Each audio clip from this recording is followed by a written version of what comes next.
ஜீவிதா, நம்ம நிறைய news paper படிக்கிறோம், நிறைய விஷயங்கள் டிவில பாக்குறோம். நம்ம அதிகமா வந்து பாதிக்கிற விஷயங்கள் என்ன அப்படின்னு பண்ணி நம்ம நிறைய டிஸ்கஸ் பண்ணிருக்கோம். உயிரிழப்புகள் நிறைய இருக்கே, நிறைய டிசாஸ்டர் வந்துட்டே இருக்கே ஊர்ல அப்படின்னு பேசிட்டு இருந்தோம் இல்லையா? அதுவும் குறிப்பா பாத்தீங்கன்னா நிறைய மக்கள் எதனால இறக்குறாங்க அப்படின்னு பாத்தீங்கன்னா வந்து இந்த எர்த்குவேக், வால்கனிக் எரப்ஷன், அதுக்கப்புறம் நேச்சுரல் டிசாஸ்டர், இந்த மாதிரி டிசாஸ்டரால ஒரு சில பேர் வந்து ஆக்சிடென்ட்ல இறக்குறாங்க. ஒரு சில பேர் பாத்தீங்கன்னா வந்து கொலை, இல்லனா மர்டர், இந்த மாதிரி ரீசன்ஸ் தான் கேள்விப்பட்டிருப்பீங்க. ஆனா இப்ப நான் சொல்ற ஃபேக்ட் வந்து கொஞ்சம் எனக்கு ஆச்சரியமா இருந்துச்சு, கொஞ்சம் ஃபன்னியாவும் இருந்துச்சு. என்ன விஷயம் அப்படின்னு பாத்தீங்கன்னா, எல்லா வருஷமும் கிட்டத்தட்ட 150 பேர் கிட்ட இறக்குறாங்க ஒரு காரணத்தால. என்ன காரணம் அது? எதனால அப்படின்னு பாருங்க, கோகனட்டால அப்படின்னு சொல்றாங்க. மேபி அவங்க வாக் பண்ணும்போது மேல விழுந்திருக்கலாம், இல்ல தடிக்கு விழுந்திருக்கலாம். சோ கோகனட்டால தேங்காய் பறிக்கும் போது மேல இருந்து விழுந்திருக்கலாம். சோ கோகனட்டால மட்டுமே வருஷம் 150 பேர் கிட்ட சாகுறாங்க அப்படின்னு சொல்றாங்க. கண்டிப்பா நீங்க சொல்ற மாதிரி இது ஃபன்னியா இருந்தாலுமே கொஞ்சம் ஒரு ஷாக்கிங்காவே இருக்கு.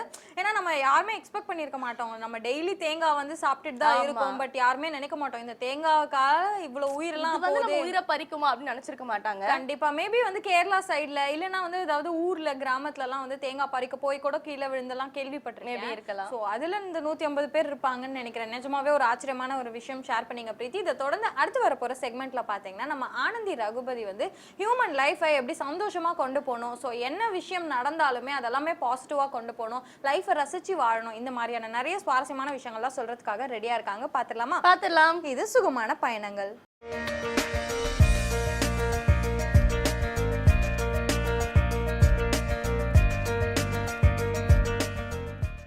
வேந்தர் டிவி நேயர்களுக்கு வணக்கம். சுகமான பயணங்கள் இந்த செக்மெண்ட்டில் ஹாப்பியாக இருக்கிறது எப்படி, நம்மளோட பயணம் ரொம்ப சுகமாக இருக்கிறது எப்படி, இதுக்கு என்னென்ன மாதிரியான சேஞ்சஸ் பண்ணிக்கலாம் அப்படிங்கிறதெல்லாம் பேசிக்கிட்டு இருக்கோம்.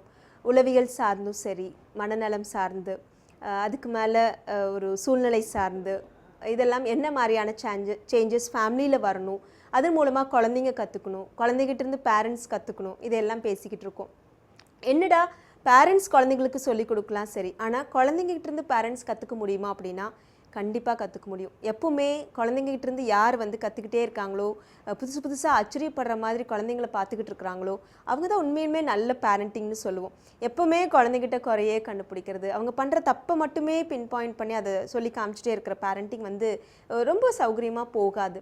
ஸோ குழந்தைங்க என்ன பண்ணுறாங்க, அவங்களுக்கு இந்த உலகம் புதுசு, இந்த இடம் புதுசு, இந்த வீடு புதுசு, காமிக்கிற ஒவ்வொரு பொருளும் புதுசு, கேட்குற ஒவ்வொரு சவுண்டும் புதுசு, பார்க்குறதெல்லாம் புதுசாக இருக்கும்போது அத்தனை ஆச்சரியத்துக்கு இருப்பாங்க. எதை கொடுத்தாலும் சந்தோஷப்படுவாங்க.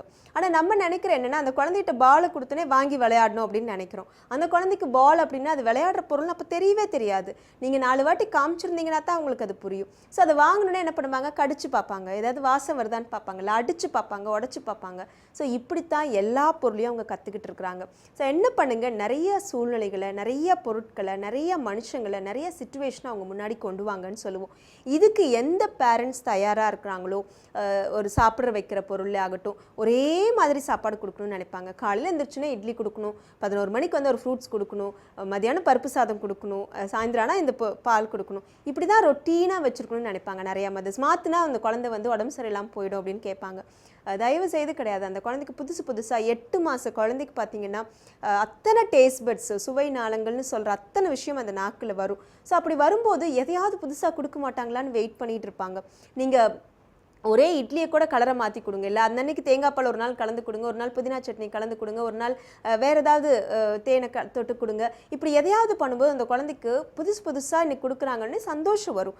கண்ணில் பார்த்துங்க, அந்த இட்லி அப்படியே காமிக்காமல் அது வேறு கலரில் கொண்டு போங்க அப்படின்னு சொல்லுவோம். வேறு ஏதாவது ஒரு பொருள், காய்கறி, கேரட்டையே கொண்டு போகிறீங்கன்னா அது வித்தியாசமான ஷேப்பில் கட் பண்ணி கொண்டு போங்க அப்படின்னு சொல்லுவோம். ஒரு தோசை ஊற்றுறீங்கன்னா அது ஒரு நாள் ரவுண்டு, ஒரு நாள் ஸ்டாரு, ஒரு நாள் வேறு மாதிரி ஒரு ஷேப்பில் கொண்டு போய் கொடுங்கன்னு சொல்லுவோம். ஸோ கண்ணுக்கும் பார்க்குறதுக்கும் டேஸ்ட் பண்ணுறதுக்கும் தொட்டு பார்க்குறதுக்கும் வித்தியாசமாக இருக்கும்போது அந்த குழந்தைக்கு மிகப்பெரிய அளவில் ஒரு கியூரியாசிட்டி வரும். எதை பண்ணாலும் சந்தோஷமாக பண்ணணும்னு ஒரு ஆசை வரும். நம்மளே இருக்கிறோம் ஒரே மாதிரி ரொட்டீனாக இருந்துகிட்டே இருந்தால் அது கண்டிப்பாக போர் அடிக்கும். அதனால தான் நம்மளும் வீக்லி ஒரு நாள் ஏதாவது பிரேக் எடுக்கணும்னு நினைக்கிறோம், ஒரு மூவி போகணும்னு நினைக்கிறோம், ஃப்ரெண்ட்ஸோட வெளியில் போகணும்னு நினைக்கிறோம். ஸோ ஒரு பிரேக் வேணும்னு நினைக்கிறோம் இல்லைங்களா? அந்த மாதிரி குழந்தைங்களை வளர்த்துறதும் மிகப்பெரிய விஷயங்களை கையாளுறது வந்து ஒரு பெக்யூலியரான மெஷின்னு சொல்லுவோம். அந்த குழந்தைங்களை கையாளுறது மட்டும் ஒரு அம்மாவுக்கு தெரிஞ்சிருந்துச்சு அப்படின்னு சொன்னால் அவங்கள பார்க்கும்போதே சந்தோஷமாக இருக்கும். இப்போல்லாம் சரி, நான் குழந்தைங்களை வளர்த்துற அம்மாவும் சரி, கர்ப்பமாக இருக்கிற அம்மாவையும் சரி, யாரை பார்த்தாலுமே அந்த முகத்தில் ஒரு சந்தோஷமே இல்லை. நாங்கள் முதல்லாம் கர்ப்பமாக இருக்கிறவங்கள பார்த்தாலே கண்டுபிடிச்சலாம். ஒரு ஃபேஸ் அப்படியே ஒரு கலையோடு இருக்கும், அப்படி பிடிச்சி கிள்ளலாம் போல் ஒரு சந்தோஷம் இருக்கும். இன்றைக்கெல்லாம் அவங்கள பார்த்தாலே அப்படியே டல்லாக கண்ணுலேருந்து அந்த சீக்ஸ்லேருந்து தோலெல்லாம் வறண்டு போயிட்டு அவங்களோட எதுவுமே வந்து ஒரு எனர்ஜெட்டிக்காக இல்லை. அவங்க உள்ளே சாப்பிட்ற சாப்பாட்லேயும் சரி, மனசளவுலையும் சரி, யாருமே தைரியமாகவும் தெம்பாகவும் இருக்கிறது இல்லை. ஸோ அதுக்கு மோட்டிவேஷன் நாங்கள் சொல்லுவோம், சில நேரத்தில் மோட்டிவேஷன் தான் கம்மியாக இருக்குது எல்லாத்துக்குமே. எல்லா விஷயத்துலையுமே ஒருத்தருக்கு வாக்கிங் போகணும் அப்படிங்கிறது தெரியும், ஆனால் தினப்படி போக முடியறதில்ல. அதுக்கு ஏதாவது ஒரு உந்து சக்தி வந்துருச்சு, மோட்டிவேஷன் கொடுத்தா அவங்க செஞ்சுருவாங்க. ஸோ இப்படி எங்களால் பின்னாடி இருந்து மோட்டிவேஷன் கொடுக்குற மாதிரி என்னென்னலாம் பண்ண முடியுமோ அதையெல்லாம் பண்ணிகிட்ருக்கோம். ஸோ கர்ப்ப காலத்தில் ஆகட்டும், குழந்தைகளாகட்டும், தினப்படி மோட்டிவேட் பண்ணிங்கன்னா அவங்க மிகப்பெரிய விஷயங்கள் எல்லாம் அனாவசியமாக செய்கிற பக்குவம் இருக்குது. நிறைய பேரண்ட்ஸ் புரிஞ்சுக்காமல் கேட்பாங்க, இதெல்லாம் சொல்லி கொடுத்தா அந்த குழந்தைக்கு கன்ஃபியூஸ் ஆகிடாதா அப்படின்னு சொல்லிட்டு. நீங்கள் நம்ப மாட்டீங்க, 6 வயசு குழந்தைய விட 4 வயசு குழந்தைக்கு சொல்லிக் கொடுக்கறது ரொம்ப ஈஸி. 4 வயசை விட 2 வயசு குழந்தைக்கு சொல்லிக் கொடுக்கறது அதை விட ஈஸி. 2 விட 1 வயசு, 1 வயசு விட 6 மாத குழந்தைக்கு எக்கச்சக்கமான விஷயத்த சொல்லிக் கொடுக்கலாம். எப்படா படிக்கலாம், எப்படியா ஏதாவது கேட்கலாம், எப்போ ஏதாவது காட்ட மாட்டாங்க, வெறித்தனமாக இருக்கிற வயசு அந்த வயசு தான். நீங்கள் வேணால் வச்சு பாருங்கள், ஒரு குழந்தை 6 மாத குழந்தையும் பாருங்கள், ஒரு 1.5 வயசு குழந்தை, 1 வயசு குழந்தையும் பாருங்கள். இந்த 6 மாத குழந்தைக்கு ஐபால் கண்ணோட கருவிழி சுற்றுற மாதிரி அந்த 1 வயசு குழந்தைக்கு சுத்தாது. அது அப்படியே அமைதியாக தான் இருக்கும். இந்த குழந்தை தேடுற மாதிரி அந்த குழந்தை இருக்காது. ஒரு பொருளை கொடுத்தீங்கன்னா அந்த குழந்தை அப்படியே வேகமாக வாங்கி அதை பண்ணுற மாதிரி 1 வயசு குழந்தை பண்ண மாட்டாங்க. ஸோ என்னடா கிடைக்காது அப்படின்னு பசி நம்ம எப்படியாவது சாப்பிட வச்சிடலான்னு பார்க்குறோம். அந்த குழந்தைக்கு இந்த 5 சென்சரி ஆர்கன்ஸ்க்கு ஏதாவது வேலை கொடுத்தீங்கன்னா ஆட்டோமேட்டிக்காக பசியும் தூக்கமும் தானாக வரும். ஸோ அப்படி என்னெல்லாம் பண்ணலாம், இதையெல்லாம் நாங்கள் பயிற்சி வகுப்புகள் மூலமாக சொல்லி கொடுத்துட்ருக்கோம். கண்ணுக்கு என்ன பண்ண முடியும், ஸ்மெல்லுக்கு என்ன பண்ணி கொடுக்கலாம், சாப்பிட்ற டேஸ்ட்டுக்கு என்னென்னலாம் மாற்றி கொடுக்கலாம், தொட்டு பார்க்குறதுக்கு என்னெல்லாம் பண்ணி கொடுக்கலாம், அவங்க உடல் கூறுகளை வச்சு குட்டியாக்கரணம் போடுறதுல ஆரம்பித்து அவங்க யோகா போசஸ் மாதிரி சில யோகா பயிற்சிகள், இதெல்லாம் 6 மாத குழந்தைக்கு கூட சொல்லிக் கொடுக்க முடியும். ஸோ இதெல்லாம் கொண்டு வந்துட்டோன்னா நீங்கள் நினைக்க வேண்டாம், 3 வயசு 5 வயசில் டியூஷன் சொல்லி கொடுத்து ஸ்கூலில் போகிற குழந்தைங்களுக்கு ஏதாவது பண்ணுறதே பெரிய விஷயமா இருக்குது. நீங்கள் 6 மாத குழந்தைக்கு சொல்லித்தர சொல்கிறீங்களே, இதெல்லாம் சாத்தியமான பார்த்துட்டு இருக்கிறவங்க நினைக்கலாம். ஆனால் நான் சொல்கிறேன், 6 வயசை விட 6 மாத குழந்தைக்கு எக்கச்சக்கமாக அந்த குழந்தைக்கு கற்றுக்க முடியும். விளையாடுற மாதிரியே எல்லாத்தையும் கொண்டு போயிடுவாங்க. அது லைஃப்பில் எங்கெங்கே அது சார்ந்த விஷயங்கள் வருதோ அப்படியே மின்னல் மாதிரி அவங்களால கிராஸ் பண்ணிக்க முடியும். ஸோ அதனால் தயவுசெய்து கஷ்டம்னு நினைக்காதீங்க. 6 வயசுலையும் 16 வயசுலையும் சொல்லிக் கொடுக்கறது தான் கஷ்டம். இந்த குழந்தை 6 மாத குழந்தை எக்கச்சக்கமான விஷயத்தை கொண்டு வான்னு வெயிட் பண்ணிகிட்டு இருக்காங்க. ஸோ அவங்களுக்கு ரொம்ப அழகாக அதெல்லாம் வந்து டீச் பண்ண முடியும் அப்படிங்கிறது தான் இதெல்லாம் மேலை நாடுகளில் பார்த்தீங்கன்னா மிகப்பெரிய ஆய்வுகள் மூலமாக கிட்டத்தட்ட 40-50 வருஷமாக சில கண்ட்ரீஸ் எல்லாம் இதில் தேர்ந்து அவங்களாம் யூனிவர்சிட்டி அளவுக்கு ஏர்லி பிரெயின் டெவலப்மெண்ட் சொல்லுவாங்க, அதாவது ஆரம்ப கால பயிற்றுவித்தல் அப்படின்னு சொல்லிட்டு. அவங்களாம் ஸ்கூல் 5 வயசுக்கு மேலே தான். ஆனால் அதுக்கு முன்னாடியே 6 மாத குழந்தைகள்லேருந்து அப்பா அம்மாவா சில குழுவாக உட்காந்து என்னெல்லாம் பண்ண வைக்கலாம், அந்த குழந்தைய தொட்டு பார்க்க வைக்கலாம்.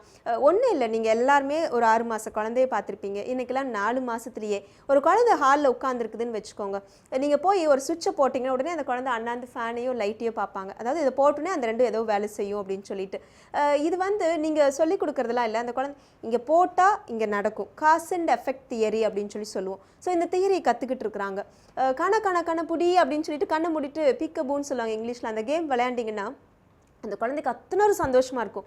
எந்த வயசுலையுமே அந்த குழந்தைக்கு அந்த கேம் பிடிக்கும். இதுக்கு காரணம் என்னென்னா ஆப்ஜெக்ட் இம்பர்மனன்ஸ் தியரி. அதாவது ஒரு பொருள் இருக்குது ஆனால் இல்லை அப்படிங்கிறத புரிஞ்சுக்கிறாங்க அந்த வயசில் அப்படின்னு சொல்லி சொல்லுவோம். நாளைக்கு அம்மா வெளியில் போனால் கூட இருக்காங்க ஆனால் இங்கே இல்லை அப்படிங்கிறது எல்லாம் தெரிஞ்சுக்கிறதுக்கு இந்த கேம் ஒரு காரணமாக இருக்கும் அப்படின்னு சொல்லி சொல்லுவோம். ஸோ இந்த மாதிரி ப்ராப்ளம் சால்விங், ஒரு பொருளை எடுத்து இறச்சி விடுறீங்க, அது ஒன்று ஒன்றா எடுத்து சாப்பிட்ற பொருளோ இல்லை ஏதாவது ஒழிச்சு வைக்கும்போது ஒன்று எடுத்தால் ஒன்று காணாமல் போகுது. அப்போது ப்ராப்ளம் சால்விங் அப்படிங்கிறத கற்றுக்குறாங்கன்னு சொல்லுவோம். ஸோ நான் தயவு செய்து அந்த குழந்தை போய் லேப்லேயும் இல்லை ஒரு இதில் தான் ப்ராக்டிக்கல் கிளாஸில் தான் கற்றுக்குது அப்படின்னு நினைக்க வேண்டாம்.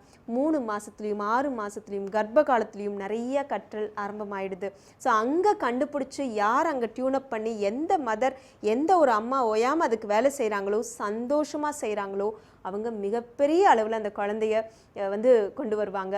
ஒரு உதாரணத்துக்கு முன்னாடி நடந்த ஒரு நிகழ்ச்சி மட்டும் சொல்லி முடிக்கிறேன். 2 நாளைக்கு முன்னாடி நடந்தது தான். எங்கள் கிளாஸ்க்கு வந்த அம்மா ரொம்ப தெளிவான மதர், ப்ரெக்னெண்ட்டாக இருக்கும்போது கர்ப்ப காலத்தில் அத்தனை ஆசாசியாக எங்களை பார்க்க வருவாங்க, அந்த கிளாஸில் அட்டன் பண்ணுவாங்க. குழந்தை பிறக்குது, ரொம்ப நார்மல் டெலிவரி, ரொம்ப ஆசையாக அந்த குழந்தைய பார்க்குறாங்க, வளர்த்துறாங்க. 4 மாதத்தில் விட்டுட்டு வேலைக்கு வந்துடுறாங்க. ஆனால் தினப்படி அந்த பொண்ணு 7 மணிக்கு போனால் ஆஃபீஸ்லேருந்து போனோடனே பேக்லாம் தூக்கி வீசிட்டு 9 மணி வரைக்கும் அந்த குழந்தை மட்டும் மட்டும்தான் கதி. 2 மணி நேரம் வேறு எந்த தொந்தரவும் அவங்கள பண்ண முடியாது. குழந்தைய அவங்களும் கட்டி பிறண்டு விளையாண்டு 2 மணி நேரம் இந்த மாதிரி டைம் கொடுப்பாங்க. தினமும் புதுசாக சொல்லி கொடுப்பாங்க. நாங்கள் சொல்கிற எல்லா விஷயத்தையும் ஃபாலோ பண்ணிட்டு இருந்தாங்க. திடீர்னு நேற்று ஒரு மெசேஜ் அனுப்புகிறாங்க. அந்த குழந்தைக்கு இப்போ 14 மாதம் இருக்கும். என்ன பண்ணியிருக்காங்க, ஒரு ஏபிசிடி சார்ட்டெல்லாம் வாங்கிட்டு போய் அந்த குழந்தைக்கு சொல்லி கொடுத்துருக்காங்க. நம்ம அம்மாவுக்கு சொல்லித்தர தெரிஞ்சதெல்லாம் ஏதாவது இந்த மாதிரி ஏபிசிடியில் ஆரம்பிப்போம் இல்லைங்களா? ஸோ அப்படி ஏபிசிடின்னு அது ஒன்றுக்கும் ஆப்பிள், பனானா, அப்படியே கிரேப்ஸு, ஐஸ்கிரீம் இப்படிலாம் சொல்லி கொடுத்துருக்காங்க. ஒரு நாள் சொல்லி கொடுத்துருக்காங்க. அந்த குழந்தை அமைதியாக, அந்த குழந்தைக்கு நிறைய வாசிப்பு திறன் உண்டு. அதெல்லாம் நாங்கள் கர்ப்பத்திலேயே ஆரம்பிச்சிருந்தனால என்ன சொல்லி கொடுத்தாலும் அந்த குழந்தை அமைதியாக உட்காந்து கவனிப்பாங்க. இப்படி முடிஞ்சாச்சு. 26 லெட்டரும் சொல்லி கொடுத்துட்டு விட்டுட்டாங்க. அடுத்த ஒரு 2 நாளுக்கு அப்புறம் ஏதாச்சும் எடுத்து அந்த சார்ட்டை காமிச்சு, கண்ணா ஆப்பிள் எது அப்படின்னு சொல்லியிருக்காங்க. அந்த குழந்தை தொட்டு காமிச்சிருக்கான். சரி ஆப்பிள் தான் நமக்கு தெரியுமே, அந்த குழந்தை சாப்பிட்றான் சொல்லி காமிச்சிருக்கோன்னு விட்டுட்டாங்க. உடனே அவங்க வீட்டுக்காரர் வந்து பக்கத்தில் ஒன்றுனா ஐஸ்கிரீம் எது, கிரேப்ஸ் எது, கார் எது, வேன் எது எல்லாம் கேட்டாலும் அந்த குழந்தை சொல்லியிருக்கான். 26ம் தப்பு இல்லாமல் சொல்லியிருக்கான். இதை பார்த்தோன்னே அவங்கனால சந்தோஷத்தை விட ஒரு பெரிய எப்படி அவனுக்கு தெரிஞ்சிச்சு அப்படின்னு ஒரு கன்ஃபியூஷன் வந்திருக்கு.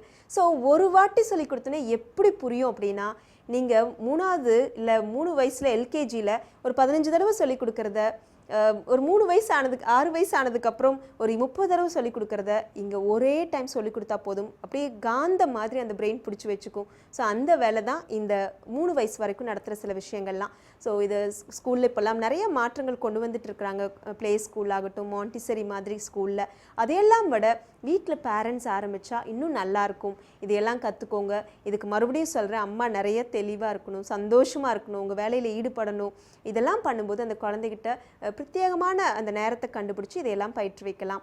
இதுக்கு என்ன சந்தேகம் இருந்தாலும் நாங்கள் இதையெல்லாம் நிவர்த்தி பண்ணி கொடுக்குறோம். இந்த மாதிரியே இன்னும் நிறைய விஷயங்கள் இருக்குது அந்த குழந்தைங்களை கற்றுக்க வைக்கிறது. இது மூலமாக நம்மளும் சந்தோஷமாக இருக்கிறது எப்படி இப்படிங்கிற செக்மெண்ட்டில் மறுபடியும் உங்களை பார்க்க வரேன். அது வரைக்கும் நன்றி.